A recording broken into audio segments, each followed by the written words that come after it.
أعوذ بالله من الشيطان الرجيم بسم الله الرحمن الرحيم الحمد لله رب العالمين الحمد لله كما هو أهله الحمد لله من أول الدنيا إلى فنائها ومن الآخرة إلى بقائها الصلاة والسلام على أشرف الأنبياء والمرسلين سيدنا ونبينا أبي القاسم محمد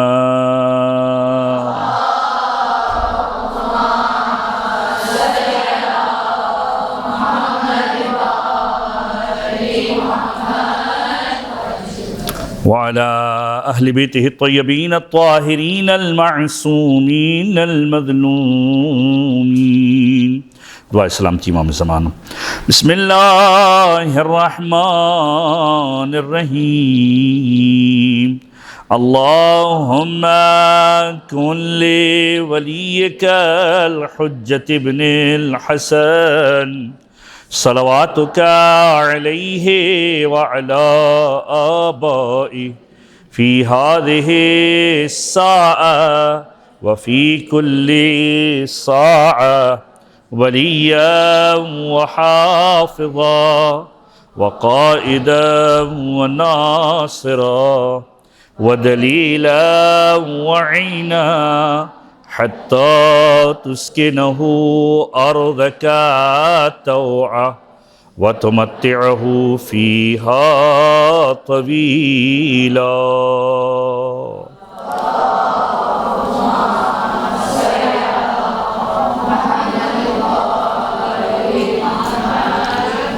اللهم صل على محمد وآل محمد اللهم ارزقنا في الدنيا زيارة الحسين وفي الآخرة شفاعة الحسين وحشرنا يوم القيامة تحت لواء الحسين وادخلنا الجنة من باب الحسين وجعلنا من الباكين في عزاء الحسين وجعلنا في كل عام وفي كل شهر وفي كل يوم وفي كل ساعة وفي كل لحظة في زوار الحسين اللهم صل على محمد وآل محمد أما بعد فقد قال الله تعالى في القرآن بسم الله الرحمن الرحيم فما بكت عليهم السماء والأرض وما كانوا منذرين صلوات على محمد وآل محمد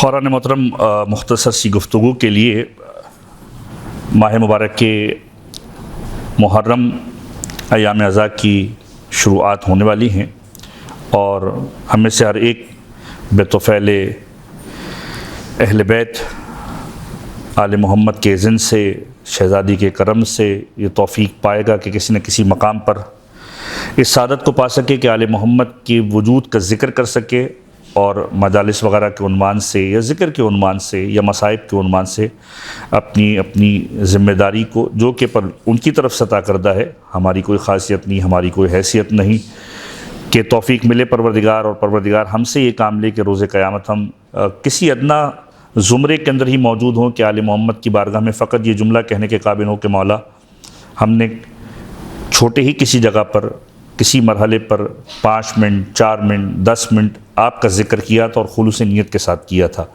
تو پروردگار یہ توفیق ہم سب کو عطا فرمائے اور ہم سب کو خلوص نیت کے ساتھ آل محمد کا کما حقہ ذکر کرنے کی توفیق عنایت فرمائے۔ جس قرآن کریم کی آیت کی آپ کے سامنے تلاوت کی گئی سورہ مبارکہ دخان قرآن مجید کا 44واں سورہ ہے اور 44ویں سورے کی 29ویں نمبر کی آیت۔ موضوع جو آج کی گفتگو کا ہے سید الشہداء کی عزاداری امام حسین علیہ السلام۔ تاریخی اعتبار سے سید الشہداء کا جو ذکر ہے یہ صرف اور صرف 1400 سال سے نہیں ہے، کہ آپ یہ کہیں کہ 60 سن ہجری 61 سن ہجری کے اندر کربلا کا واقعہ رونما ہوا، اور 61 سن ہجری کے بعد سے لے کر پھر ایک تحریک چلی جس کو مختلف عنوان دیے جاتے ہیں، حسینی تحریک، اور مختلف ناموں سے آج کے علماء خطبہ اس کو یاد کرتے ہیں۔ تو یہ تحریک، یہ عزائی سلسلہ، یہ گریے کا سلسلہ 61 سن ہجری کے بعد سے نہیں ہے، بلکہ اس کی ایک اور قدیم تاریخ ہے، اور جو خود دلیل بنتی ہے اس بات کے اوپر کہ بہت سارے لوگ اس عنوان سے اپنے ذہنوں کو آمادہ کرتے ہیں اور لاجیکل آرڈر میں لانے کی کوشش کرتے ہیں کہ کربلا کا واقعہ رونما ہوا، کربلا کا واقعہ رونما ہو گیا، اور اس کے بعد پھر امام حسین کی مظلومانہ شہادت کے بعد پھر لوگوں نے گریہ کرنا شروع کیا۔ ایک لاجیکل آرڈر ہے جو کسی حد تک قابل قبول بھی ہے، اور پھر اس میں مختلف لاجکس کو ڈالا جاتا ہے کہ کون کون رو رہا تھا، کون کون نہیں رو رہا تھا، اور پھر شبہات کو پیدا کیا جاتا ہے، یہاں تک کہ جو اصل گریہ ہے اس کی بھی باسا اوقات اہمیت کو، حیثیت کو کم کر دیا جاتا ہے کہ فقط رونے کی اہمیت نہیں ہے، اس عنوان سے بھی شبہات پیدا کیے جاتے ہیں۔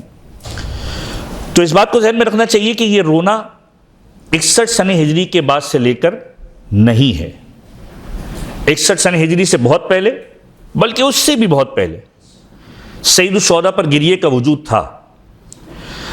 علماء نے جو کتابیں لکھی ہیں امام حسین کی عزا کے اوپر، سید الشہداء کے وجود اقدس کے اوپر، جس میں ایک بہت ہی معرکۃ الآراء کتاب جو میں ہر ایک کو ہمیشہ ریکمنڈ بھی کرتا ہوں، اور یہاں پر شاید ایک آدھ لیکچر کے اندر بھی اس کا تذکرہ ہوا تھا، کہ خصائص حسینیہ شیخ جعفر شوستری نجف اشرف کے اندر امیر المومنین کے حرم میں سرحانی کی جانب مسجد الراس کے اندر باقاعدہ طور پر مرقد مطہر موجود ہے۔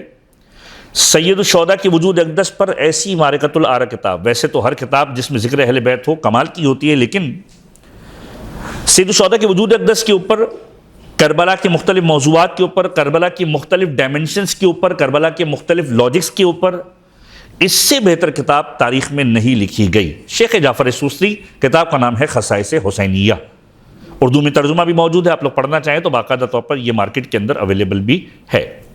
تو خصائص حسینیہ باقاعدہ طور پر اس پورے موضوع کو ڈسکس کیا ہے کہ سید الشہداء کی عزا کے عنوان سے جو مجالسیں ہوئی ہیں، ان مجالس کا جو سلسلہ ہے وہ کب سے ہے، یہ پورا کا پورا ایک موضوع ہے۔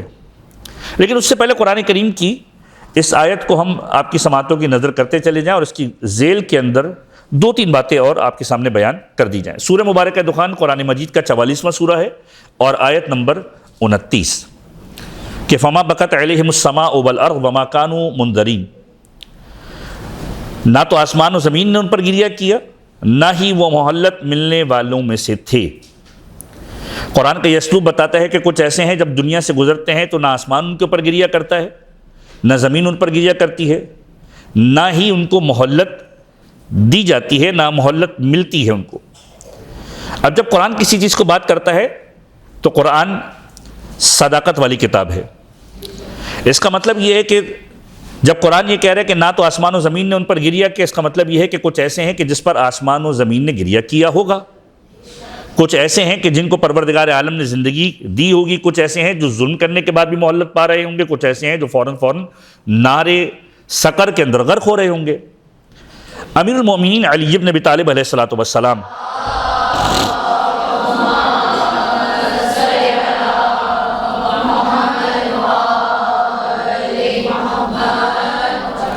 اپنے گھر سے باہر تشریف لے کر نکلے، شہر کوفہ ہے، امام کا ایک صحابی، تفسیر جلالین کے اندر یہ پوری روایت موجود ہے کہ امام کا ایک صحابی مولا کی خدمت میں آیا، اور مولا کی خدمت میں آ کر کہتے ہیں کہ مولا یہ آیت کا اسلوب مجھے سمجھ میں نہیں آیا، آپ نے پیغمبر کا زمانہ دیکھا ہے، آپ قرآن کی تعویل، قرآن کی تفسیر، ہر چیز سے واقف ہیں، در حقیقت قرآن جس گھر میں نازل ہوا آپ اسی گھر کے ایک فرد ہیں، تو آپ سے بہتر قرآن کریم کو کون بتائے گا؟ مولا یہ بتلائیے کہ یہ قرآن کریم کی جو آیت ہے فما بکت علیہم السماء والارض وما کانوا منذرین، سورہ دخان کی جو آیت ہے کہ نہ زمین ان پر رویا، نہ آسمان ان پر رویا، نہ وہ مہلت پانے والوں میں سے، نہ ان کو مہلت دی گئی، تو مولا اس آیت میں پروردگار عالم جو ہے وہ کیا بتانا چاہ رہا ہے؟ کوئی ایسا بھی ہے کہ جس کے اوپر زمین و آسمان روتے ہیں؟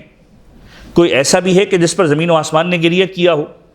امیر المومنین مسکرائے اور امیر المومنین نے قاعدہ کلیہ دیا، اور اس قاعدہ کلیہ کے ذریعے سے ہم ایک پورا کا پورا جس کو کہتے ہیں تھیسس بنا سکتے ہیں، نتیجہ نکال سکتے ہیں، کلیہ بنا سکتے ہیں کہ جو مولا نے فراہم کیا۔ مولا مسکرایا اور مولا نے کہا کہ دیکھو، جب بھی کوئی مومن اس زمین پر، اس دنیا سے رخصت ہوتا ہے، مومن کی موت اس زمین پر ہوتی ہے، جو زمین، اب مولا کا جملہ بڑا خوبصورت ہے، جو زمین اس مومن کا مسلح ہوا کرتی تھی، تو وہ زمین اس مرنے والے مومن کے وجود پر گریہ کیا کرتی ہے۔ ہم میں سے ہر ایک نماز پڑھتا ہے، نماز میں سجدہ کہاں ہوتا ہے؟ زمین پر ہوتا ہے، ٹھیک ہے، سجدہ ہوتی ہے، آپ سجادہ یا جس کو کہتے ہیں مسلح بچھاتے ہیں، در حقیقت تو زمین ہے۔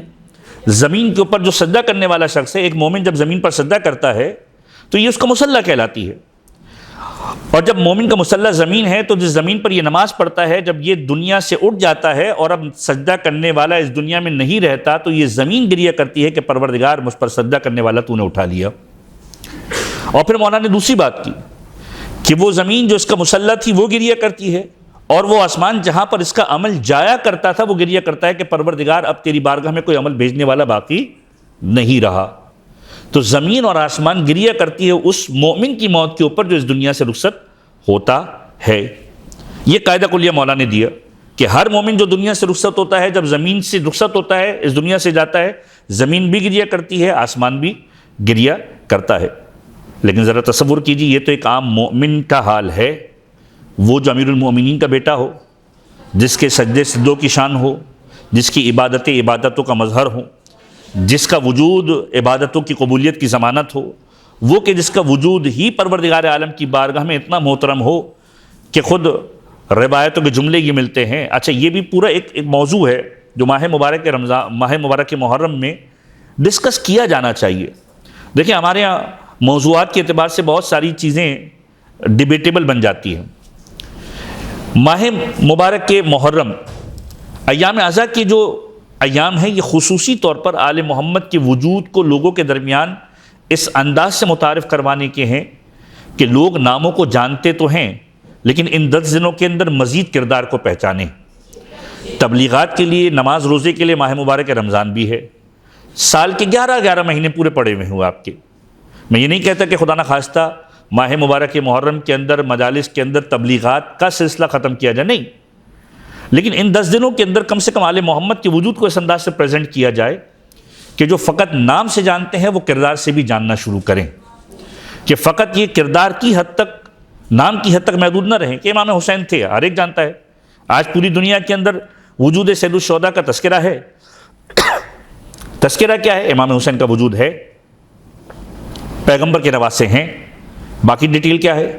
صرف ایک ڈیٹیل لوگوں کو معلوم ہے، کربلا کے میدان میں بے دردی سے شہید کیے گئے۔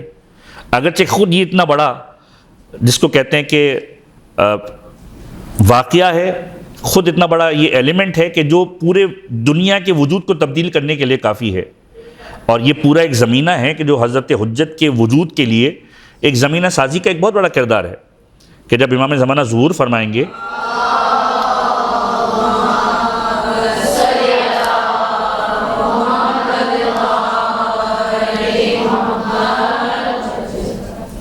تو امام زمانہ ظہور فرمائیں گے، تو امام زمانہ کا جو پہلا جملہ بعض مورخین نے لکھا ہے کہ امام زمانہ ظہور فرمائیں گے خانہ کعبہ کے حرم سے۔ مقام ابراہیم اور خانہ کعبہ کی دیوار کے درمیان کا جو علاقہ ہے وہ مقام امام زمانہ ہے کہ جہاں سے حضرت حجت تشریف لے کر آئیں گے۔ جمعے کا دن ہوگا، مولا جو ہے وہ باقاعدہ طور پر اعلان کریں گے، اور جب مولا اعلان کریں گے تو امام کا جو اعلان ہوگا یہ ہوگا، الا یا اہل العالم ان جدی الحسین قتلوہ عطشانہ، کہ دنیا والوں مجھے پہچان لو میں کون ہوں، ان جدی الحسین قتلوہ عطشانہ، کہ میرے جد حسین ابن علی کربلا کے میدان کے اندر غربت کے عالم میں پیاس کی شدت کے اندر شہید کر دیے گئے۔ اب امام کا آنا جس بھی ایرا میں آئے، ہماری تو دعا ہے پروردگار عالم جلد از جلد امام زمانہ کا ظہور فرمائے۔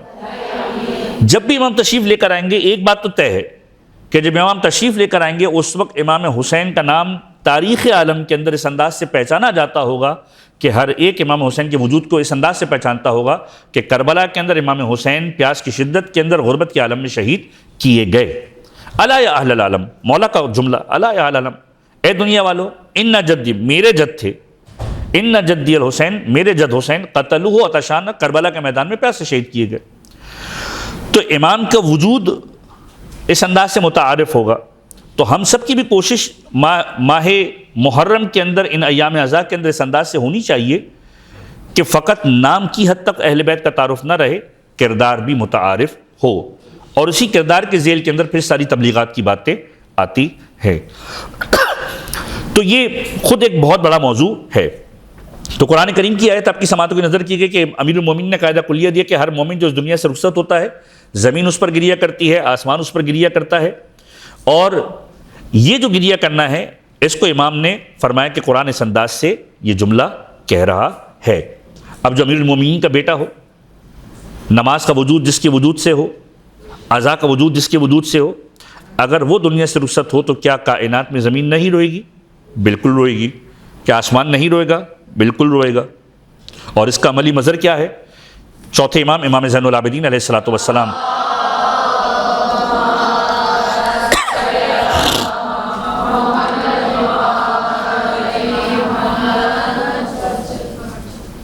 کہ امام فرماتے، امام کا ایک صحابی، ایک ابن شبیب جو ہے وہ امام رضا کا صحابی، ایک شبیب جو ہے وہ امام سجاد کا صحابی ہے.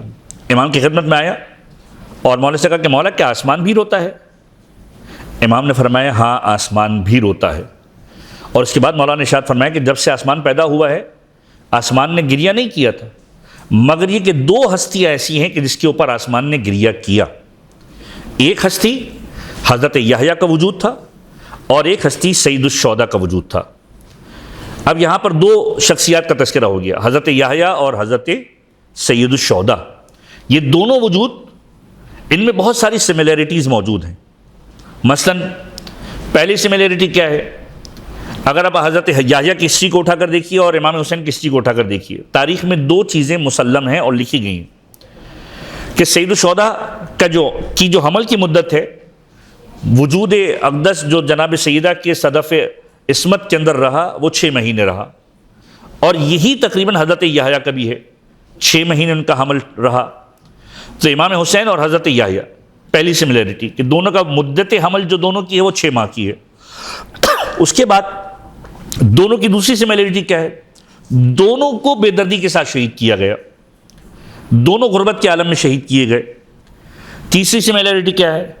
تیسری سملیرٹی یہ ہے کہ حضرت یحییٰ کا قاتل بھی ولد الزنا تھا اور امام حسین کا قاتل بھی ولد الزنا تھا.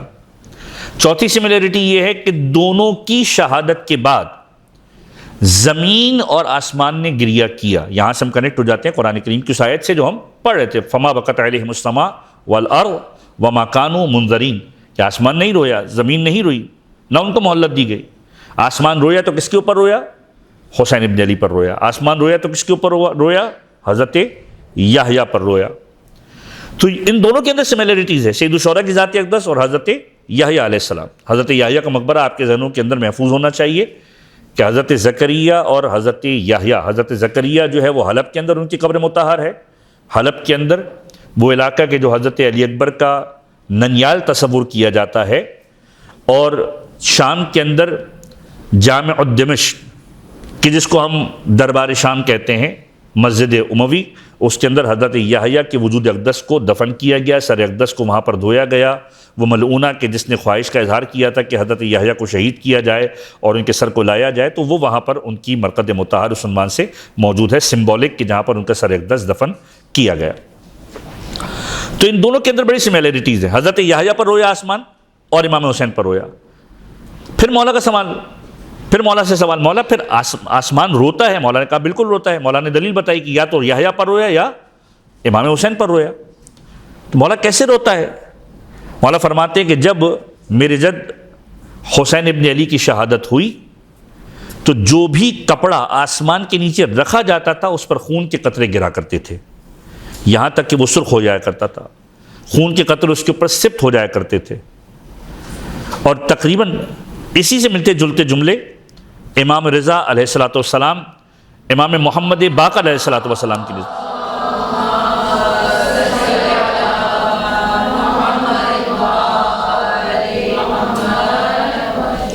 فرماتے کہ جب وجود سید الشہداء کی شہادت ہوئی تو آسمان سے سرخ مٹی کا ایک طوفان آیا، خون کی بارش ہوئی، اور زمین سیاہی اور خون اگلتی تھی.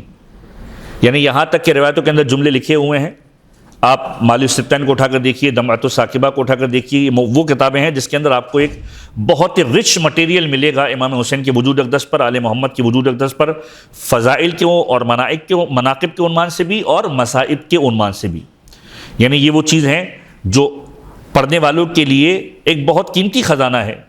دمعۃ الثاقبہ, مالی السبتین, اسی طریقے سے بہار الانوار جو مشہور زمانہ کتاب ہے. ایسی کتابوں کے اندر آپ کو بے شمار مناقب, فضائل اور بہت ساری مصائب کی روایت ایسی ملیں گی کہ جو عمومی طور پر جن سے لوگ غافل ہوتے ہیں. تو وہاں روایتوں کے اندر باقاعدہ طور پر یہ جملے ملتے ہیں کہ سید الشہداء کے وجود کی شہادت کے بعد آسمان نے خون برسایا, زمین نے خون اگلا. کئی دنوں تک پرندے جب اپنے پروں کو ہلایا کرتے تھے تو ان کے پروں سے خون برآمد ہوتا تھا, درخت خون اگلتا تھا. میں خود ذاتی طور پر مشاہدہ کر چکا ہوں کئی سال عاشور تک.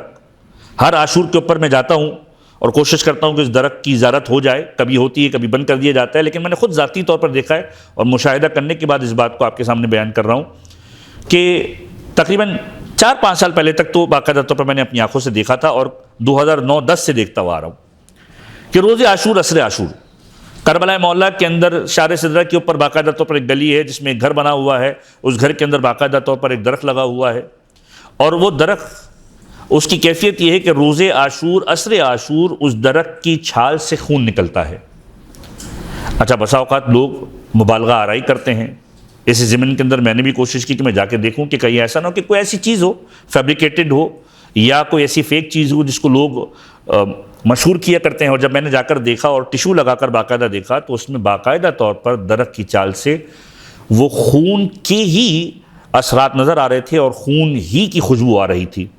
تو آج تک, یعنی 1400 سال کے بعد بھی آج یہ زندہ معجزہ آپ کو نظر آتا ہے اس عنوان سے کہ درخت جو ہے وہ سید الشہداء کے اس لمحے کے اوپر جب عصر عاشور سید الشہداء کے وجود اقدس کے اوپر خنجر چلایا گیا, درخت خون اگل رہا ہے. لیکن اس زمانے کے اندر روایت کہتی ہے ہر زمین سے پتھر اٹھایا جاتا تھا, خون کا فوارہ بلند ہوتا تھا. پرندہ آتا تھا, اس پرندوں کے پروں سے خون کی بارش ہوا کرتی تھی. جس جگہ پر پرندہ آتا تھا وہاں پر خون کے قطرات موجود ہوتے تھے.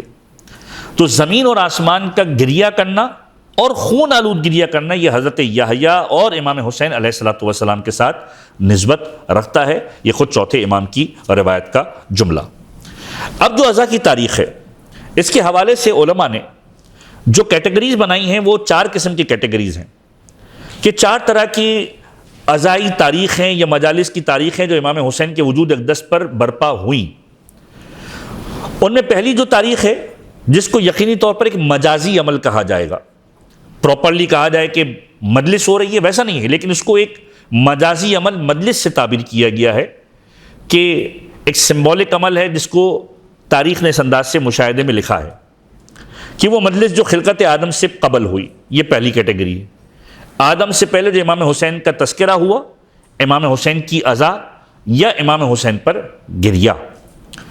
دوسرا وہ مجالس جو خلقت حضرت آدم کے بعد ہوئیں.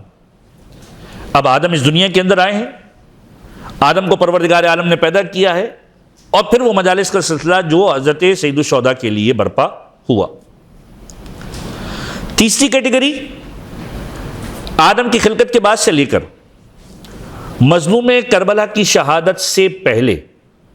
اب اس کیٹیگری کے اندر تمام انبیاء کا زمانہ آ گیا, پیغمبر خدا کا زمانہ آ گیا, امام حسین سے پہلے امیر المومنین کا زمانہ آ گیا, سید عالمیان کا زمانہ آ گیا.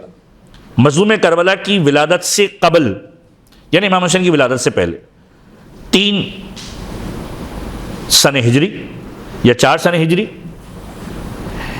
امام حسین کی ولادت سے پہلے تک جو مجالس کائنات کے اندر برپا ہوئی, یہ تیسری کیٹیگری.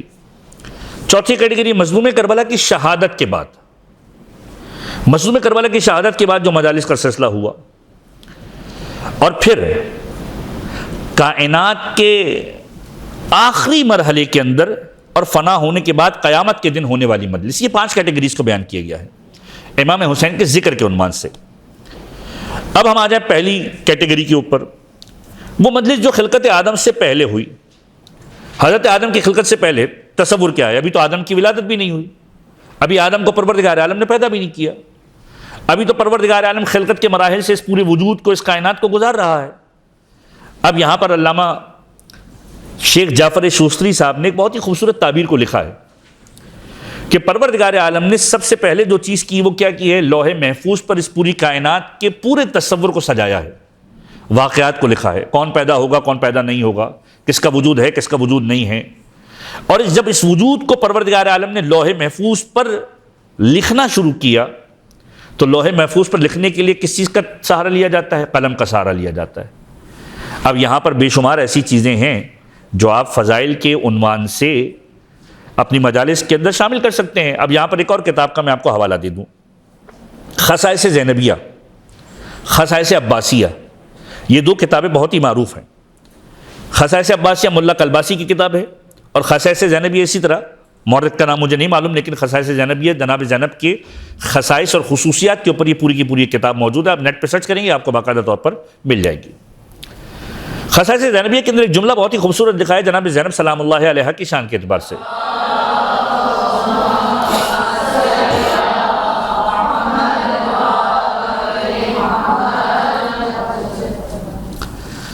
اور جناب زینب سلام اللہ علیہ کا تذکرہ جب آتا ہے تو یہ بھی ذہن میں رکھنا چاہیے کہ کربلا کا وجود جو ہے جناب زینب کے بغیر ممکن نہیں ہے۔ کربلا آج ہمارے درمیان جس انداز سے ہے اس کا پورا کریڈٹ جناب زینب سلام اللہ علیہ کی ذات اقدس کو جاتا ہے کہ اگر زینب عالیہ نے زندان شام کے اندر بیٹھ کر اس گھر کے اندر جس گھر کو فقط عزائے حسین کے لیے مانگا گیا تھا، اگر شہزادی نے اس وقت وہ گھر لے کر امام حسین کا تذکرہ شام میں نہ کیا ہوتا تو عزاداری کی بنیاد اس انداز سے نہ پڑتی جیسے آج ہمارے درمیان موجود ہے۔ تو بات ہوئی تھی لوح محفوظ کے عنوان سے کہ پہلی مجلس جو ہوئی وہ کیسے ہوئی۔ پروردگار عالم نے کائنات کے سارے واقعات کو لکھنا شروع کیا۔ کہاں پر لکھنا شروع کیا؟ لوح محفوظ کے اوپر۔ کس کے ذریعے لکھنا شروع کیا؟ قلم کے ذریعے سے۔ اب جب قلم کو لوح محفوظ پر چلانا شروع کیا، کربلا کے واقعے کا تذکرہ آ رہا ہے۔ اب یہیں سے میں نے ایک ڈائیورژن آپ کو دیا تھا جناب زینب کے عنوان سے کہ خصائص زینبیہ کے اندر ایک بہت خوبصورت جملہ جو لکھا ہے روایت کے عنوان سے کہ جناب زینب سلام اللہ علیہا کا وجود کیا ہے۔ نام ہے زینب، زین و اب، آپ لوگ سنتے رہتے ہیں۔ اس میں ایک جملہ انہوں نے لکھا ہے ان اللہ زین اللوح المحفوظ باسم زینب، کہ پروردگار عالم نے لوح محفوظ کو زینت بخشی ہے نام زینب کے ذریعے سے۔ ابھی ہم بات کر رہے تھے لوح محفوظ کی، لوح محفوظ پر پروردگار عالم لکھ رہا ہے واقعات کو، بلکہ روایت کے جملے سے انداز سے کہ پیغمبر فرماتے ہیں کہ لوح محفوظ کو 5 ناموں کے ذریعے سے زینت دی گئی ہے، اور وہ 5 نام کس کے؟ پنجتن کے نام ہیں۔ 5 ناموں کے ذریعے زینت دی گئی، اور اس میں بھی خاص طور پر پنجتن کے بعد جس نام کے ذریعے سے زینت ملی ہے لوح محفوظ کو، وہ نام زینب کبریٰ سلام اللہ علیہا ہے۔ تو جناب زینب کا تذکرہ اس عنوان سے ہو سکتا ہے کہ آپ اپنی مجالس کے اندر فضائل اہل بیت کو جب بیان کرنا شروع فرمائیں تو جناب زینب کا تذکرہ بھی خاص طور پر ہو۔ اب مجلس جو خلقت آدم سے قبل ہوئی لوح محفوظ پر لکھا جا رہا ہے۔ آدم اس دنیا کے اندر آنے والے ہیں، ابراہیم اس دنیا کے اندر آنے والے ہیں، اسماعیل اس دنیا کے اندر آنے والے ہیں۔ کائنات کا ہر وجود لوح محفوظ پر لکھا ہوا ہے۔ جو لوح محفوظ پر لکھ دیا گیا وہی تقدیر ہے، اور تقدیر بدلی نہیں جا سکتی مگر یہ کہ دعا کے اندر اتنی تاثیر ہے کہ تقدیر کو بدل دے۔ اب جب لوح محفوظ کے اوپر جب لکھا جا رہا تھا، شیخ جعفر شوستری کہتے ہیں کہ جب لوح محفوظ کے اوپر کربلا کا واقعہ تحریر ہونا شروع ہوا، اور یہ تحریر ہونا شروع ہوا کہ آخری نبی کا نواسہ ہے جو کربلا کے میدان کے اندر اپنے اہل و عیال کے ساتھ پہنچا ہے، اور کربلا کے اندر 10 محرم کا دن آیا ہے، اور 10 محرم کے دن کے اندر حسین کے بچے العطش کی صدا کو بلند کر رہے ہیں، اور اس کیفیت کے اندر جب حسین کی شہادت رونما ہوتی ہے، خاندان بنی ہاشم بے امان ہو جاتا ہے، ان کو اسیر بنایا جاتا ہے، چھوٹے چھوٹے بچے جلتے ہوئے خیموں میں موجود ہیں۔ جب یہ پورا کا پورا واقعہ لوح محفوظ پہ لکھا جا رہا تھا، لوح بھی رو رہی تھی، قلم بھی رو رہا تھا۔ یعنی یہ ایک مجازی عمل ہے، مجلس نہیں ہے، لیکن سید الشہداء کی عزا قبل خلقت آدم بھی ہو رہی تھی اس عنوان سے کہ جب کربلا کا واقعہ، کربلا کا تذکرہ لوح محفوظ پر لکھا جا رہا تھا، گویا لوح محفوظ بھی گریہ کر رہا تھا۔ قلم بھی گریہ کر رہا تھا۔ تو ایک مجازی عمل ہے، قلم اور لوح دونوں مغموم ہو گئے۔ اب رونا یا گریہ کرنا یہ ایک تو تعبیر ہے، مغموم ہو گئے، غم زدہ ہو گئے۔ انسان اپنے آپ کو غم زدہ کر لے، یہی عذاب کا ایک رخ ہے جو آپ نے روایتوں کے اندر بھی پڑھا ہے۔ معصوم کا جملہ، پیغمبر خدا کا جملہ، من بکا او ابکا او تباکا علی ولدی الحسین وجبت لہ الجنہ، یہ وہ جملہ ہے جو پیغمبر خدا کی روایت کا ٹکڑا ہے۔ تقریباً 5 سال پہلے یا 6 سال پہلے جب ذریعے سید الشہداء، ابھی جو نیا شباک لگایا گیا، نئی جو ذریع لگائی گئی، اس کے اندر نیا باقاعدہ طور پر تابوت رکھا گیا، اس سے پہلے جو تابوت تھا تقریباً 15-20 سال تک، بلکہ اس سے بھی پہلے تک، لوگوں نے دیکھا تھا کہ جب ذریع کے اندر آپ جھانکتے تھے اور ذریع کے اندر پڑھنا چاہتے تھے کہ کیا لکھا ہوا ہے، تو اس پہ پیغمبر خدا کی اس روایت کا ٹکڑا لکھا ہوا تھا، من بکا او ابکا او تباکا علی ولدی الحسین وجبت لہ الجنہ، کہ جو روئے امام حسین کی ذات کے اوپر، من بکا جو روئے، او ابکا یا رلائے، ذاکر ہو گئے، شعر پڑھنے والے ہو گئے، مصائب پڑھنے والے ہو گئے، روزہ خوان ہو گئے، کہ جو امام حسین کا تذکرہ کرتے، کوئی ایسا عمل جو آپ کا عمل ہو جس کے ذریعے سے لوگوں کو امام حسین کی یاد آئے اور امام حسین پر لوگ گریہ کریں، او ابکا رلانے والی کیفیت میں لے کر آئیں، او تباکا نہ رو پائے نہ رلائے، رونے جیسی شکل بنائے۔ کیوں کہا جاتا ہے کہ جب مجلس کے اندر جاؤ، سید الشہداء کا تذکرہ ہو، رونے کی کوشش کرو، نہ رو پاؤ تو پھر ایسا شکل بناؤ، ایسا چہرہ بناؤ کہ جو مغموم چہرہ ہو، جس سے یہ ظاہر ہو کہ غم زدہ ہو۔ علی ولدی الحسین، پیغمبر فرماتے ہیں جو روئے رلائے یا رونے جیسی شکل بنائے، علی ولدی الحسین، میرے بیٹے حسین پر، وجبت لہ الجنہ، پروردگار اس کے اوپر جنت کو واجب کر دیا کرتا ہے۔ تو یہ مغموم ہونا ایک علامت ہے غم کی، حزن کی۔ تو لوح و قلم مغموم ہوئے، اور یہ کب ہوا؟ آدم کی خلقت سے پہلے، یعنی وہ پہلا ذکر جو سید الشہداء کا ذکر ہوا، ازائی ذکر، وہ خلقت آدم سے قبل ہوا۔ اب اس کے بعد دوسرا مرحلہ، وہ مجالس جو خلقت آدم کے بعد ہوئیں۔ اب خلقت آدم کے بعد حضرت آدم کی جو ہسٹری ہے، قرآن کریم نے کئی مقامات پر ڈسکس کی ہے۔ سورہ مبارکہ اعراف، سورہ مبارکہ قصص، سورہ مبارکہ بقرہ، سورہ مبارکہ آل عمران، نہ جانے کتنی قرآن کی صورتیں ہیں کہ جس کے اندر پروردگار عالم نے آدم کی خلقت کے مرحلے کو ڈسکس کیا، مختلف انداز سے بار بار بتایا کہ آدم کو جب پیدا کیا، آدم کو پیدا کرتے وقت کیا معاملہ ہوا، پروردگار عالم نے آدم کے وجود کو بنایا اور ہر ایک سے کہا کہ سجدہ کرو، فسجدوا، سب نے سجدہ کیا الا ابلیس، ابلیس نے سجدہ نہیں کیا۔ اور پھر ابلیس کے اعتبار سے قرآن کریم نے مختلف جملے کوٹ کیے، کان من المشرکین، شرک کرنے والوں میں سے ہو گیا، تکبر کرنے والوں میں سے ہو گیا، بغاوت کرنے والوں میں سے ہو گیا، اور پھر اس نے بنیاد رکھی قیاس کی کہ جب پروردگار عالم سے اس نے کہا، پروردگار نے سوال کیا تو نے کیوں سجدہ نہیں کیا، تو اس نے کہا انا خیر منہ، میں آدم سے بہتر ہوں، خلقتنی من نار، پروردگار تو نے مجھے آگ سے پیدا کیا، وخلقتہ من طین، تو نے آدم کو مٹی سے پیدا کیا، اور یہ قیاس کیا کہ میں اس سے بہتر ہوں، میں کیوں اس کو سجدہ کروں۔ کائنات کے اندر جو پہلا قیاس کیا وہ ابلیس نے کیا۔ تو قرآن کریم نے یہ ساری کی ساری چیزوں کو ڈسکس کیا ہے۔ تو جب آدم کو پیدا کیا پروردگار عالم نے، اپنی روح کو آدم کے اندر استقرار بخشا، اور جب آدم کا وجود ظاہری اعتبار سے پروردگار عالم نے بنایا تو فرشتوں سے کہا کہ سجدہ کرو، اور قرآن نے باقاعدہ طور پر یہ کہا کہ انی جاعل فی الارض خلیفہ، کہ میں دنیا کے اندر، اس کائنات کے اندر اپنا ایک خلیفہ بنانا چاہتا ہوں، اور میں جب اپنا خلیفہ اور اپنا نمائندہ بنانا چاہتا ہوں تو اب قرآن کریم کیا کہتا ہے؟ ملائکہ نے باقاعدہ طور پر خدا کو یہ جملہ کہا، اتجعل فیہا من یفسد فیہا ویسفک الدماء، اے میرے پروردگار کیا تو اس کو اس زمین کے اندر خلیفہ بنانا چاہتا ہے، من یفسد فیہا، کہ جو اس کائنات کے اندر فساد کرنے والا ہے، ویسفک الدماء، اس زمین پر خون بہانے والا ہے، پروردگار تک کیوں تو اس کو خلیفہ بنائے گا؟ انی جاعل فی الارض خلیفہ کے بعد قرآن کریم نے باقاعدہ کوٹ کیا اس کو۔ تو تصور ملائکہ کے اندر کون سی ایسی چیز تھی جو ان کو علم دیا گیا تھا، جس کے بعد قرآن باقاعدہ طور پر پوری نیگوشیشن کو بیان کرتا ہے کہ جب یہ ساری کی ساری باتیں ہونے لگی تو ایک مرتبہ پروردگار عالم نے ملائکہ سوال کیا کہ تم زیادہ جانتے ہو یا میں جانتا ہوں؟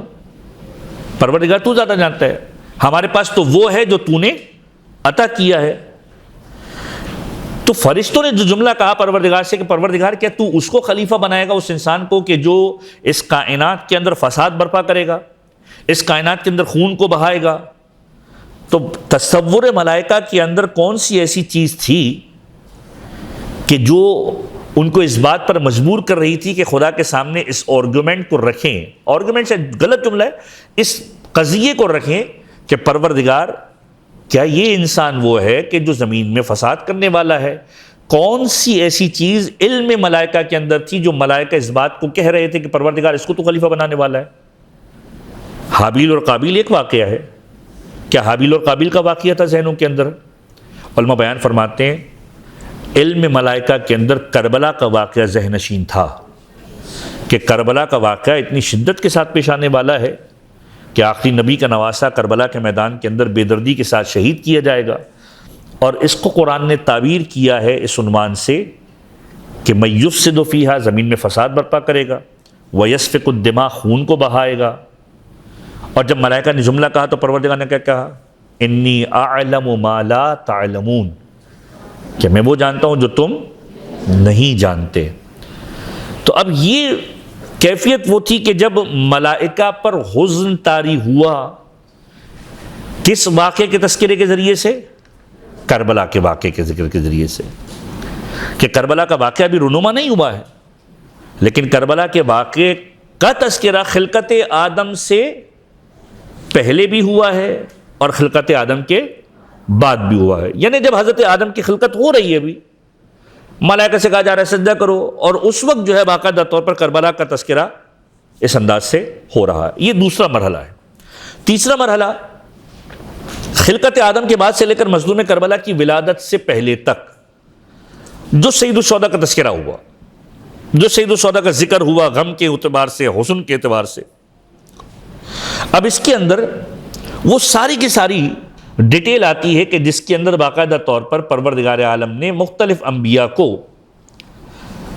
اس بات کے اندر شریک کیا کہ وہ کربلا کی مصیبت کو محسوس کر سکیں۔ تو اگر آپ غور کیجئے تو سب سے پہلی ذات حضرت آدم کی ذات، آدم نے سب سے پہلے کربلا کا ذکر کب سنا؟ آدم نے سب سے پہلے کربلا پر گریہ کب کیا؟ آدم نے سب سے پہلے کربلا والوں کو کب یاد کیا؟ تاریخ یہ جملہ لکھتی کہ حضرت آدم اور حضرت حوا جب زمین پر بھیجے گئے تو آج کی دنیا کی لمیٹیشن یا باؤنڈریز کے اعتبار سے سری لنکا کے کسی زمانے کی زمین پر اتارے گئے، مالدیو یا سری لنکا کو سمجھ لیجئے۔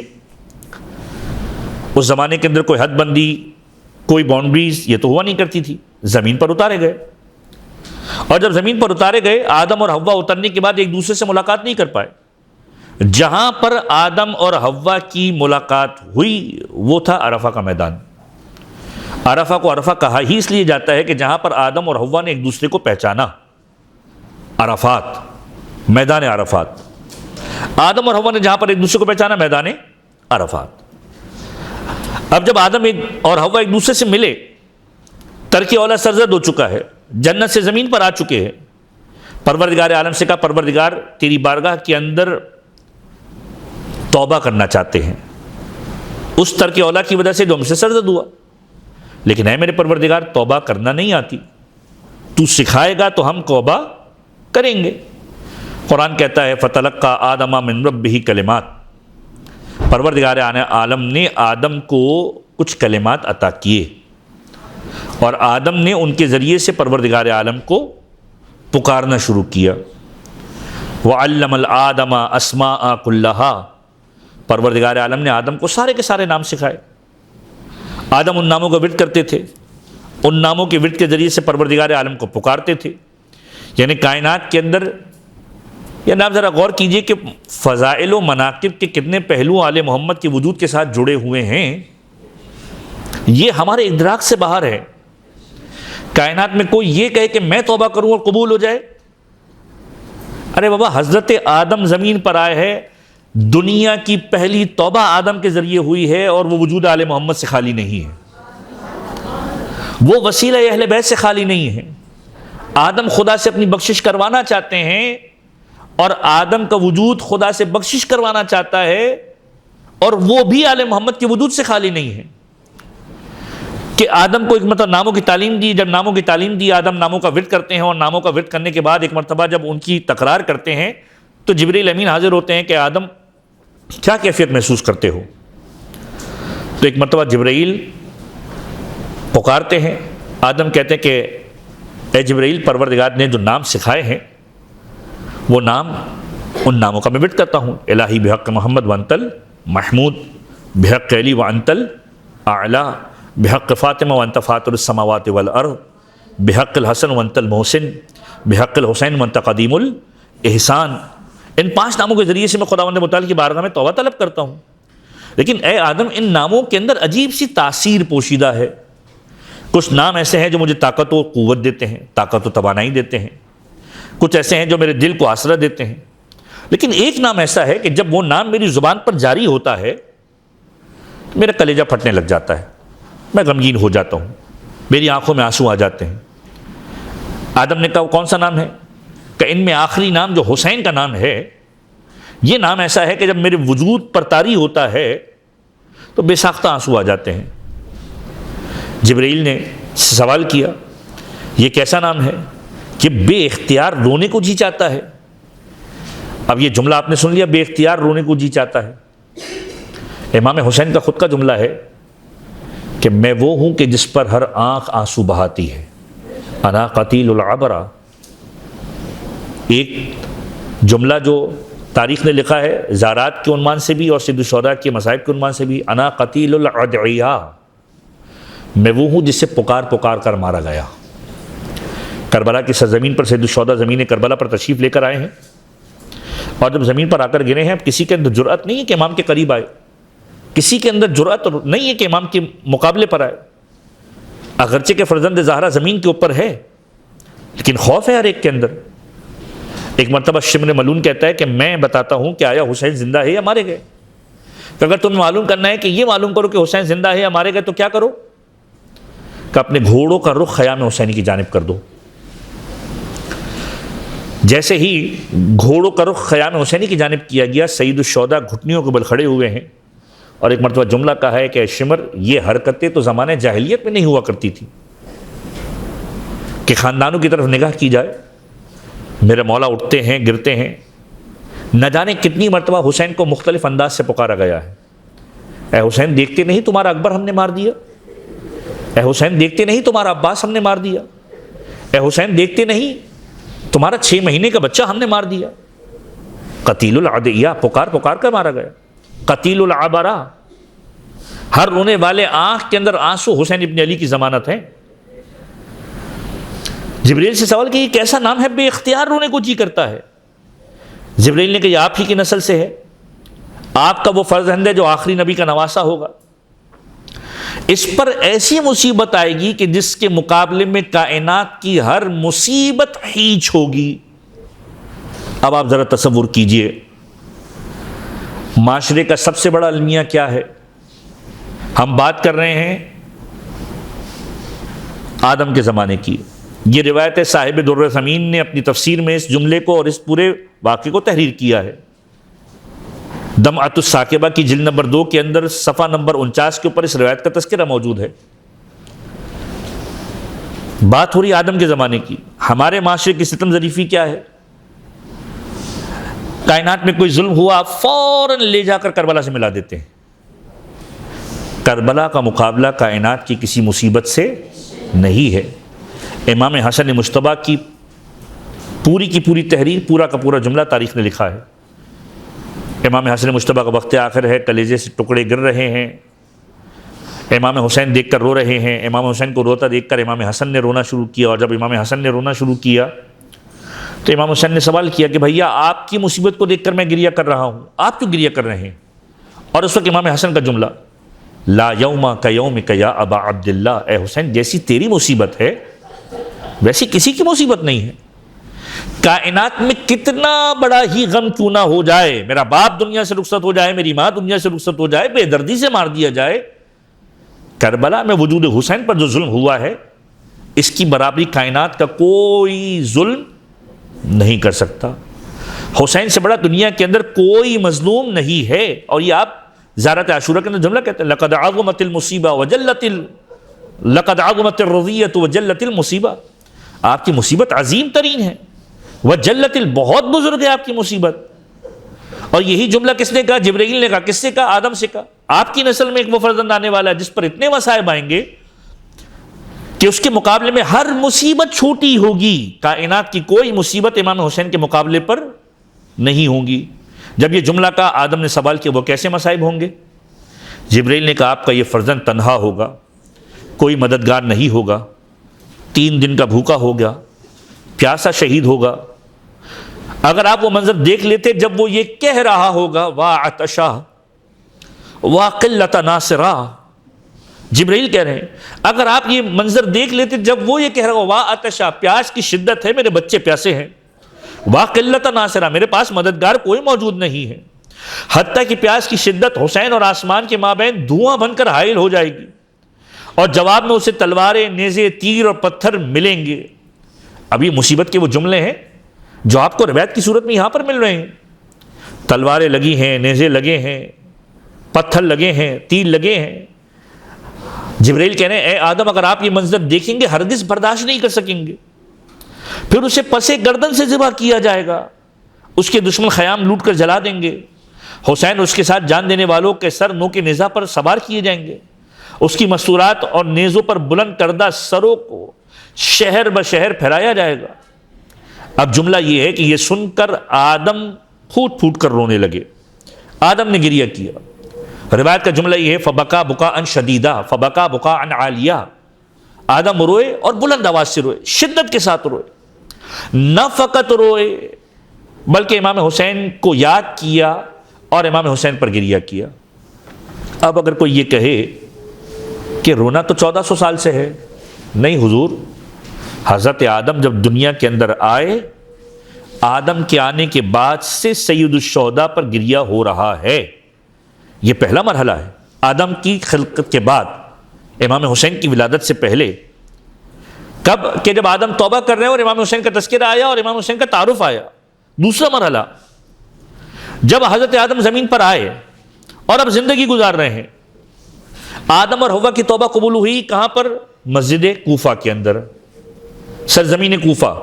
زمین پر سب سے پہلی عبادت کیا کہاں کی گئی؟ معصوم کا جملہ, امیر المومنین کا جملہ ہے, زمین پر پہلی عبادت پشت کوفہ پر کی گئی. یعنی نجف اشرف کی سرزمین یا کوفہ کی سرزمین کا وہ حصہ کہ جو نجف اشرف کی جانب ہے. پہلی عبادت یعنی پہلی عبادت کون کرے گا؟ آدم کریں گے. زمین پر پہلی عبادت پشت کوفہ پر کی گئی. آدم و حوا کی توبہ کہاں پر قبول ہوئی؟ کوفہ کے اندر قبول ہوئی. جب آدم اور حوا کی ملاقات ہو گئی, آدم اور حوا سرزمین کربلا آئے. نہیں جانتے کہ کون سی سرزمین ہے. یا بعض مورخین نے اس انداز سے لکھا کہ جب آدم اور حوا کے درمیان قدرت نے فراق کو ڈال دیا, آدم حوا کی تلاش میں نکل پڑے. جب سرزمین کربلا پر آئے آپ کا دل تنگ ہو گیا, طبیعت مغموم ہو گئی. آپ جس سواری کے اوپر سوار تھے مقام شہادت کے قریب سے گزرے, اس سواری کو ٹھوکر لگی, اور جب ٹھوکر لگی, سواری کے قدموں میں ٹھوکر لگنا تھی, آدم زمین کربلا پر آ کر گرے. اور جب زمین کربلا پر آ کر گرے تو پروردگار سے پکارا کہ پروردگار مجھ سے کوئی ترک اولاد تو سرزد نہیں ہوا. پھر کیا وجہ ہے کہ پروردگار تو نے امتحان لیا؟ آدم کے سر اقدس سے خون بہنے لگا. پروردگار میں صفی خدا ہوں, تیرا چنندہ ہوں. یا وارث آدمہ صفوت اللہ, تیرا چنا ہوا بندہ ہوں, مقام استفا کے اوپر ہوں. پروردگار میں زمین پر آیا, میرا خون نکل رہا ہے. یہ کون سی زمین ہے؟ آدم یہ سرزمین کربلا ہے. یہاں پر حسین ابن علی کی شہادت ہونے والی ہے. اسی جگہ پر حسین مظلوم پیاسا شہید ہوگا. خدا چاہتا ہے کہ آپ حسین کی مصیبت کے اندر شریک ہو جائیں. ہر نبی خدا کو پروردگار عالم نے کسی ایسے امتحان میں ڈالا ہے کہ امام حسین کی مصیبت کے اندر شریک ہو جائے. آدم سرزمین کربلا پر آئے, اور سرزمین کربلا پر آنے کے بعد جب خون نکلا ہے, پکارا پروردگار یہ کون سی جگہ کا؟ یہ وہ جگہ ہے جہاں پر حسین شہید ہونے والے ہیں. اب تاریخ نے جملہ لکھا ہے, اس بات پر غور کیجئے گا. آدم نے پوچھا میرے حسین پر ظلم کرنے والے کا نام کیا ہوگا؟ جبرائیل نے بتایا نام ہوگا یزید۔ آدم نے 4 مرتبہ یزید اور اس کی تمام مدد کرنے والوں پر لعنت کی۔ امام حسین پر گریہ کیا، امام حسین کے قاتلوں پر لعنت کی۔ جب امام حسین کے قاتلوں سے براءت کا اظہار کیا، بہتا ہوا خون خود بخود رک گیا۔ یعنی اب ذرا سوچئے کہ امام حسین کے قاتل تبرہ کیا، براءت کا وجود آدم کی ذات سے بھی جڑا ہوا ہے۔ قاتل امام حسین کو برا کہنا اس وقت بھی لکھا ہوا ہے۔ کوئی یہ کہے کہ نہ برا کہو، در حقیقت وہ آدم کی آدمیت سے اپنے منہ کو موڑ رہا ہے۔ آدم نے 4 مرتبہ یزید کو لعنت کی، امام حسین پر گریہ کیا، براءت کا اظہار کیا امام حسین کے قاتلوں سے، خون خود بخود رک گیا۔ اب یہ وہ مجلس ہے جو خلقت آدم کے بعد ہوئی، مظلوم کربلا کی ولادت سے پہلے، یعنی تیسرا مرحلہ جو ہمارا ہم نے ڈسکس کرنے کی کوشش کی۔ آدم کے بعد نبی خدا نوح۔ حضرت نوح کا واقعہ تاریخ نے باقاعدہ طور پر لکھا ہوا ہے۔ حضرت نوح کو پروردگار عالم نے بہت بڑی زندگی دی، 2500 سال کی زندگی دی، 950 سال کی تبلیغ، 950 سال کی تبلیغ، 750 سال تک کشتی کی تعمیر، اور حضرت نوح کی اوپر پروردگار عالم نے قرآن کریم کے اندر پورا کا پورا ایک سورہ نازل کیا ہے، سورہ مبارکہ نوح۔ اب میں بار بار کچھ چیزیں فضائل کی آپ کے سامنے اس لیے بھی بیان کر رہا ہوں کہ فقط رخ مصائب کی حد تک نہ رہے، بلکہ کتنی ایسی چیزیں ہیں جو مصائب کے اندر چھپی ہوئی ہیں لیکن فضائل کے بہت سارے رخ موجود ہیں۔ سورہ مبارکہ نوح غالباً 7ویں یا 8ویں آیت، حضرت نوح اپنی سٹوری کو سنا رہے ہیں، پروردگار سے ڈسکس کر رہے ہیں۔ حضرت نوح، میں نے جیسے گیس کیا، 2500 سال کی زندگی، 950 سال کی تبلیغ، 750 سال تک کشتی کا تعمیر کرنا۔ حضرت نوح نے کشتی کو تعمیر کیا ہے، 950 سال تبلیغ کی ہے، اور تبلیغ کیسی کی ہے؟ لوگوں کو بلاتے ہیں، لوگ آتے ہیں بھاگ جاتے ہیں، لوگوں کو بلاتے ہیں، لوگ آ کر پتھر مارتے ہیں، لوگوں کو بلاتے ہیں، لوگ بات نہیں مانتے۔ قرآن نے اس پورے واقعے کو کوٹ کیا۔ قالا، حضرت نوح کہتے ہیں، کیا کہتے ہیں؟ 7ویں اور 8ویں آیت، رب انی دعوت قومی لیلا و نہارا، پروردگار میں اپنی قوم کو پکارتا ہوں، انی دعوت قومی، میں اپنی قوم کو پکارتا ہوں، لیلا و نہارا، رات کو بھی پکارتا ہوں، دن کو بھی پکارتا ہوں، فلم یزدہم دعائی الا فرارا، میرے پکارنے کی وجہ سے یہ زیادہ نہیں ہوتے مگر یہ کہ بھاگ جاتے ہیں، الا فرارا، بھاگ جاتے ہیں، میری بات نہیں سنتے، بھاگ جاتے ہیں، مجھ پر حملہ آور ہوتے ہیں۔ حملہ آور ہوتے تو کیا ہوتا ہے؟ حضرت نوح زخمی ہو جاتے ہیں۔ اب تاریخ نے جملہ لکھا ہے کہ حضرت نوح جب زخمی ہوا کرتے تھے، پروردگار کیا کرتا تھا؟ ایک ملک مقرب کو بھیجا کرتا تھا، اور ملک مقرب آ کر اپنے پروں کو حضرت نوح کے وجود اقدس پر پھیرایا کرتا تھا، اور جب حضرت نوح کے وجود اقدس پر ملک مقرب اپنے پروں کو پھیرایا کرتا تھا، حضرت نوح کو شفا یابی مل جایا کرتی تھی۔ تاریخ نے جملہ لکھ دیا، آپ نے سن لیا، لیکن ذرا غور کیجئے اس کا کنیکشن امام حسین سے کیسے جا کر جڑے گا؟ اولو العزم نبی ہیں حضرت نوح، اولو العزم نبی جب زخمی ہوتا ہے تو ملک کے پروں سے شفا پاتا ہے، اور جب ملک اس کے پر سلب کر لیے جاتے ہیں تو گہوارہ امام حسین سے اس کو پر ملا کرتے ہیں۔ ایک مرتبہ درود پڑھیے محمد والے محمد۔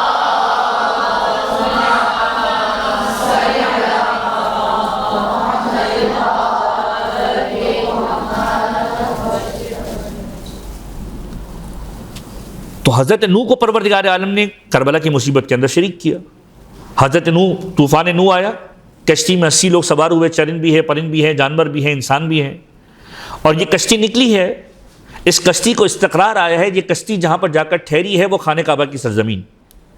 لیکن جب یہ کشتی نکلی ہے تو یہ کشتی راستے کے اندر ہچکولے کھانے لگی، اور اس کشتی نے ایک مرتبہ تلاطم کے اندر اپنے آپ کو ڈبونا شروع کیا، اور جب ڈبونا شروع کیا تو ایک مرتبہ نوح، حضرت نوح کا لقب کیا ہے؟ نوح نجی اللہ، پروردگار عالم نے نجات دی ہے۔ حضرت نوح نے ایک مرتبہ پروردگار سے کہا، پروردگار تو نے کہا تھا کہ میری کشتی ایسی ہے جو اس میں سوار ہو گیا وہ کامیاب ہو گیا، کیا سبب ہے کہ یہ میری کشتی ڈوبنے کے قریب ہے؟ کہ نوح پریشان نہ ہو، یہ کائنات کی اس سرزمین سے گزر رہی ہے جہاں پر فرزند زہرا کو شہید کیا جانے والا ہے۔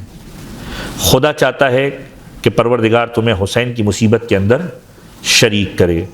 حضرت نوح نے امام حسین پر گریہ کیا اور امام حسین علیہ الصلاۃ والسلام کے قاتلوں سے براءت کا اظہار کیا۔ اور روایت کے جملے ہیں کہ جب جبرائیل سے پوچھا کہ جبرائیل یہ کون سی جگہ ہے کہ ہم نے اس کشتی کے اندر پوری کائنات کے گرداب کو دیکھ لیا، پورے قریش کا چکر کاٹ لیا ہے، لیکن ایسا گرداب، ایسا تلاطم ہم نے نہیں دیکھا۔ جبرائیل نے ذات ہدیت کی طرف سے بتایا نوح یہ سرزمین کربلا ہے، یہ وہ مقام ہے جہاں پر فرزند خاتم الانبیاء 3 دن کا بھوکا پیاسا بے یار و مددگار امت نبی کے ہاتھوں بے دردی سے شہید ہوگا۔ جب تک اس کے قاتل پر تو اور تیری کشتی میں سوار تمام افراد لعنت نہیں کریں گے نجات نہیں ملے گی، اس وقت تک اس گرداب سے نہیں نکلیں گے۔ حضرت انہوں نے اپنی تمام کشتی کے اندر موجود افراد کو بتایا، تمام نے حضرت شبیر کے قاتلوں سے براءت کا اظہار کیا اور حضرت نوح کی کشتی یہاں سے باہر نکلی۔ اب اس کے بعد حضرت ابراہیم، حضرت اسماعیل، ابراہیم خلیل اللہ، اسماعیل ذبیح اللہ۔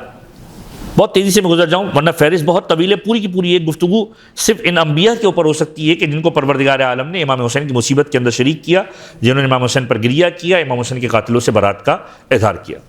ابراہیم خلیل اللہ، ابراہیم خلیل اللہ حلہ کے رہنے والے تھے، حلہ کے رہنے والے تھے۔ آج بھی بابل کی تہذیب جس کو بیبیلون کہا جاتا ہے، وہاں پر حضرت ابراہیم کی باقیات موجود ہیں۔ آتش نمرود کے باقیات وہاں پر موجود ہیں، جہاں پر منجلیق کے ذریعے سے ان کو پھینکا گیا، وہ کہ جہاں پر آگ لگائی گئی، باقاعدہ طور پر حلہ کے اندر وہ جگہ آج بھی موجود ہے۔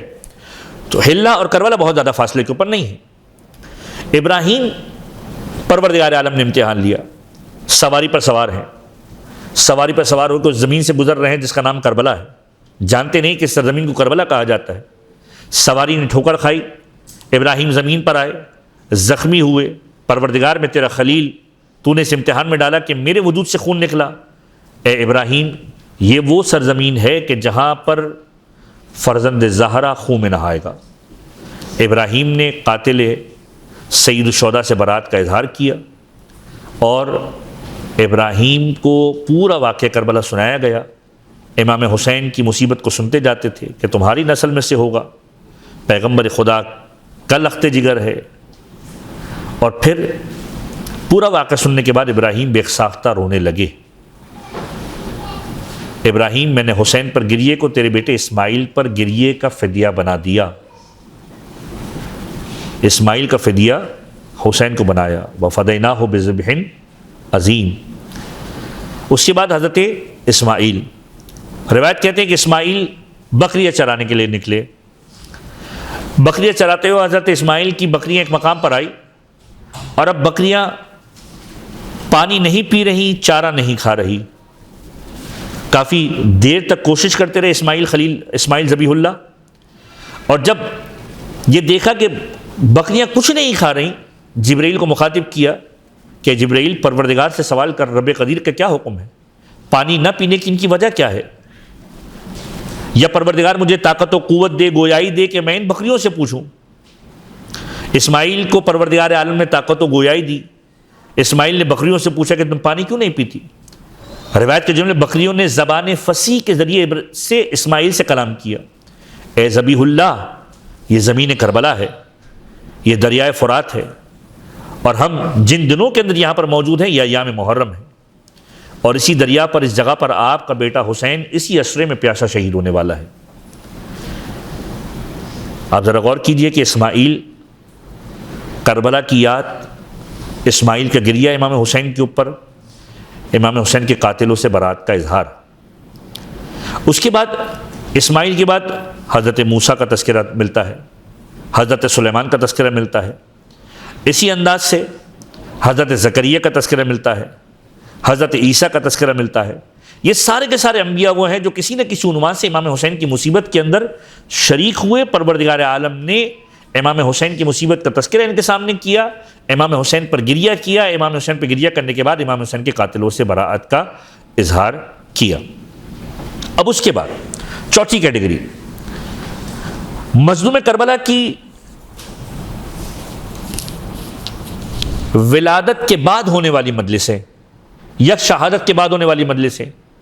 اچھا، اس سے پہلے والی جو کیٹیگری ہے، اس کیٹیگری کے اندر نہ فقط انبیاء کی مجالس کا تذکرہ مل جاتا ہے بلکہ انبیاء کے بعد خود خانوادہ عصمت و طہارت کا بھی باقاعدہ طور پر تذکرہ مل جاتا ہے. مثلا کہ پیغمبر خدا کا گریہ کرنا، امام حسین کی ولادت ہوتی ہے. اب یہ جملے تو آپ کے ذہنوں کے اندر محفوظ ہیں، آپ کی زبان زد عام ہیں، آپ لوگ سنتے رہتے ہیں. سید الشہداء کی ولادت ہوتی ہے، سید الشہداء کی ولادت ہوئی ہے، اور سید الشہداء کی ولادت پر جو پورا منظرنامہ تاریخ نے بیان کیا ہے کہ پیغمبر کی آغوش میں امام حسین آتے، بلکہ اس سے بھی پہلے ایک اور واقعہ کہ ابھی امام حسین کی ولادت بھی نہیں ہوئی، انبیاء کا مرحلہ گزر گیا، پیغمبر خدا کا دور آیا، اور پیغمبر خدا کا جب دور آیا پیغمبر معراج پر گئے. اب پیغمبر کو معراج 120 مرتبہ ہوئی ہے. 120 مرتبہ معراج کے اندر، ایک معراج کے واقعے کے اندر یہ مرحلہ آتا ہے کہ پیغمبر نے باقاعدہ طور پر جب سفر معراج کیا تو معراج کے سفر کے اندر پیغمبر خدا نے جنت کے اندر 2 محل کو دیکھا. ایک محل سبز ہے، ایک محل سرخ ہے. جبرائیل امین سے پوچھا کہ اے جبرائیل، یہ جنت کا محل کس سے تعلق رکھتا ہے؟ اور جبرائیل جرأت نہیں کرے کہ پیغمبر خدا کو یہ بتلائیں کہ یا رسول اللہ، اس میں سے ایک محل حسن مجتبیٰ کے نام سے نسبت رکھتا ہے، ایک حسین مظلوم کے نام سے نسبت رکھتا ہے.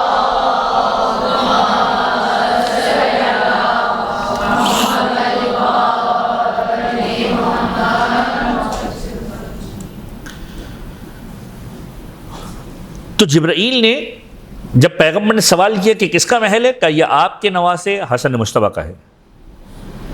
یہ دوسرا محل کس کا ہے؟ یہ آپ کے نواسے حسین مظلوم کا ہے.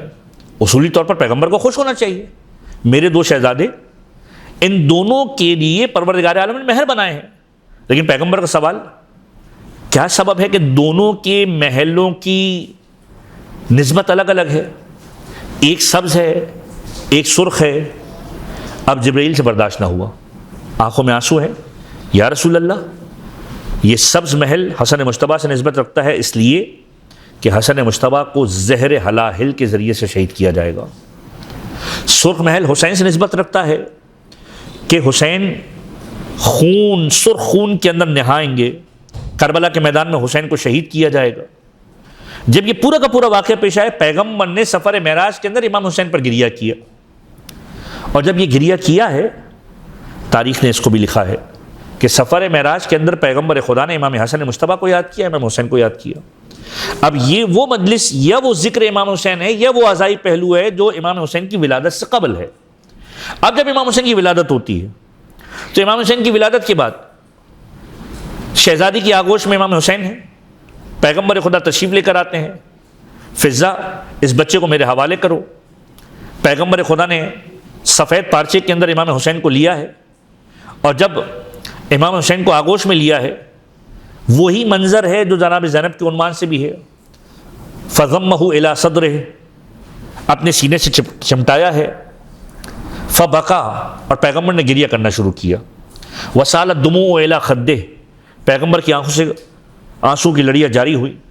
شہزادی کونین نے اپنے بابا کو روتے ہوئے دیکھا، سوال کیا لماذا تبکی، اے میرے بابا کیوں گریہ کرتے ہیں؟ اور ایک مرتبہ پیغمبر نے کربلا کا واقعہ سنایا، اے میری لخت جگر فاطمہ، یہ تیرا بیٹا کربلا کے بن کے اندر شہید کیا جائے گا. اور اس وقت شہزادی کا جملہ، اے میرے بابا آپ موجود ہوں گے؟ کہ میں موجود نہیں ہوں گا. علی موجود ہوں گے؟ علی موجود نہیں ہوں گے. کیا میں موجود ہوں گی؟ نہیں میں موجود نہیں ہوں گی. بابا ان پر روئے گا کون؟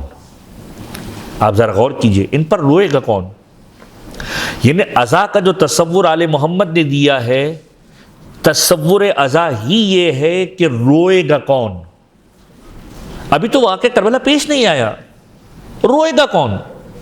شہزادی سوال کر رہی ہیں. یعنی اگر کوئی عزا کے تصور کو بدلنے کی کوشش کرے اپنے مفادات کی خاطر تو یقینی طور پر وہ ظلم کر رہا ہے آل محمد کے وجود کے ساتھ. اے میرے بابا اس پر روئے گا کون؟ اس پر پیغمبر نے جملہ کہا جو آپ پڑھتے ہیں، روایتوں کے جملے ہیں، اے میری بیٹی پروردگار ایک قوم کو پیدا کرے گا جس کے بزرگ اس کے بزرگوں پر گریہ کریں گے، جس کی عورتیں ان کی عورتوں پر گریہ کریں گی، جس کے جوان اس کے جوانوں پر گریہ کریں گے، اور ان کا درجہ بہت بلند ہوگا. پھر شہزادی کی دعا ملتی ہے کہ میرے بابا رونے کے بدلے حسین پر رونے کے بدلے آپ کیا دیں گے؟ یا علی آپ کیا دیں گے؟ اے حسن آپ کیا دیں گے؟ یہ تاریخ کے جملے ہیں۔ تو یہ وہ عزا کا تصور ہے جو امام حسین کی ولادت کے وقت کا ہے۔ اب ایک مرحلہ اور آ جائیے، ولادت سے پہلے پیغمبر کا معراج پہ گریہ کرنا، ولادت کے وقت سید الشہداء کی ولادت کے اوپر پیغمبر خدا شہزادی کونین کا گریہ کرنا، اس کے بعد اب اگلا مرحلہ، اب حسنین کریمین چھوٹے ہیں، بچپنے کا عالم ہے، اور پیغمبر خدا مدینے کے لوگوں کے سامنے امام حسین کو یاد کر رہے ہیں۔ پروردگار عالم ہم میں سے ہر ایک کو مدینہ منورہ کی زیارت نصیب فرمائے۔ مدینہ منورہ کے اندر اگر آپ دیکھیں گے تو ایک پوری کی پوری مسجد ہے، مسجد غمامہ، بادلوں والی مسجد، بہت قریب ہے مسجد، بادلوں والی مسجد، مسجد غمامہ کے نام سے۔ مدینہ کے اندر بارش نہیں ہو رہی، شریعت کا حکم ہے کہ بارش نہ ہو تو نماز استسقاء پڑھو۔ نماز استسقاء کہاں پڑھی جاتی ہے؟ شہر کے باہر پڑھی جاتی ہے۔ پیغمبر شہر مدینہ سے باہر نکلے اور شہر مدینہ سے باہر نکلنے کے بعد مسجد غمامہ کی جانب آئے، اور مسجد غمامہ کے اوپر اب نماز استسقاء کو قائم کیا جا رہا ہے۔ نماز استسقاء پیغمبر پڑھا رہے ہیں، نماز استسقاء پڑھ لی گئی، پیغمبر نے ہاتھوں کے لیے دعا کو بلند کیا۔ بعض مورخین کہتے ہیں پیغمبر نے دعا کی، امام حسین نے آمین کہا۔ بعض مورخین کہتے ہیں کہ نہیں، پیغمبر نے کہا اے حسین تم دعا مانگو، امام حسین سے دعا منگوائی، پیغمبر آمین کہتے رہے۔ جیسے ہی نماز استسقاء کو مکمل کیا ہے اور دعا منگوانا شروع کی، پیغمبر نے جب ہاتھوں کو بلند کیا، لوگوں نے ہاتھوں کو اٹھایا دعا کے لیے، بادل آتے تھے، پیغمبر کہتے تھے یہ بادل فلاں جگہ جانے والے ہیں۔ یہاں تک کہ وہ بادل جب آئے جس نے مدینے کو پورا سایہ فغن کر دیا، پیغمبر نے کہا اب مدینے والوں اپنے گھروں کی جانب چلے جاؤ، اب ایسی بارش ہونے والی ہے کہ مدینے نے ایسی بارش دیکھی نہیں ہوگی۔ لیکن جب بارش کے لیے بادل آئے، لوگوں کا خوشی کا عالم، مدینے کے اندر پانی پینے کو نہیں ہے، قحط کا عالم ہے، اور پیغمبر کی دعا سے اب باقاعدہ طور پر بادل آنا شروع ہو گئے ہیں۔ اور جب یہ مرحلہ تھا، لوگ خوش ہو رہے ہیں، لوگوں نے دیکھا آنسوؤں کی لڑیاں پیغمبر کی آنکھوں سے گر رہی ہیں۔ یا رسول اللہ، خوش ہونے کا مرحلہ ہے، یا رسول اللہ مدینہ سیراب ہونے والا ہے۔ اور پیغمبر کا جملہ کیا ہے؟ پیغمبر کا جملہ یہ ہے، آج جس حسین کی دعا کے وسیلے سے مدینہ سیراب ہو رہا ہے، جو مدینہ پانی پا رہا ہے حسین کی دعا کے وسیلے سے، یہی حسین کل کربلا کے میدان میں ہوگا، اور انہی لوگوں میں سے کچھ لوگ ان کی اولادیں کربلا کے میدان میں ہوں گی، اور میرا بیٹا حسین کربلا کے میدان میں 3 دن کا بھوکا پیاسا شہید کر دیا جائے گا۔ آپ ذرا تصور کیجئے کہ امام حسین کی عزا کو کس کس انداز سے پروردگار عالم نے انبیاء معصمک، خلیل خدا، ذبیح اللہ، حبیب خدا کی زبان کے ذریعے سے پہنچایا ہے لوگوں تک۔ یہ وہ مرحلہ ہے کہ جو امام حسین کی ولادت کے بعد تک کا ہے، شہادت سے پہلے۔ ایک مرحلہ ہے شہادت کے بعد کا۔ شہادت کے بعد کا مرحلہ کیا ہے؟ چوتھے امام کا 95 سن ہجری، 40 سال تک امام حسین پر گریہ کرنا، کہ امام حسین کی شہادت کے بعد تاریخ کا یہ جملہ کہ 40 دن تک زمین اور آسمان روتے رہے، آسمان خون برسا رہا، زمین کے کسی حصے سے پتھر کو اٹھایا جاتا تھا، مٹی کو اٹھایا جاتا تھا، خون ابلتا رہتا تھا، آسمان گریا کرتا تھا، درخت سے خون اگلتا تھا، درخت کے پتے خون اگلتے تھے، پرندوں کے پروں پر خون نظر آتا تھا۔ یہ وہ چیز ہے کہ جو امام حسین علیہ الصلوۃ والسلام کے وجود اقدس کا وہ مرحلہ ہے عزا کا، کہ جو امام حسین کی شہادت کے بعد رونما ہوا۔ اس کے بعد تاریخ جملہ لکھتی ہے، چوتھے امام زندان شام، بیویوں کا گریہ، یہ عزا کا وہ سلسلہ ہے جو تاریخ نے لکھا ہے۔ اب ذرا غور کیجئے گا کہ فقط ایسا نہیں ہے کہ رہائی پانے کے بعد جو ہے عزا کا سلسلہ شروع ہوا ہے۔ تصور ہمارے یہاں یہ ہے کہ جب رہائی مل گئی، شہزادی نے گھر کو قائم کیا اور اس گھر کے اندر شام کی عورتوں کو بلایا، اور شام کی عورتوں کو بلانے کے بعد جو ہے وہ پھر شہزادی نے مجلس کی، یقیناً یہ روایت ہے، لیکن اس سے پہلے بھی عزا کا سلسلہ ہے۔ ایک روایت اور آپ کی سماعتوں کی نظر کر دوں، قدیم علماء ان واقعات کو بیان کرتے ہیں، خصوصاً مولانا صادق حسن صاحب تذکرہ کرتے ہیں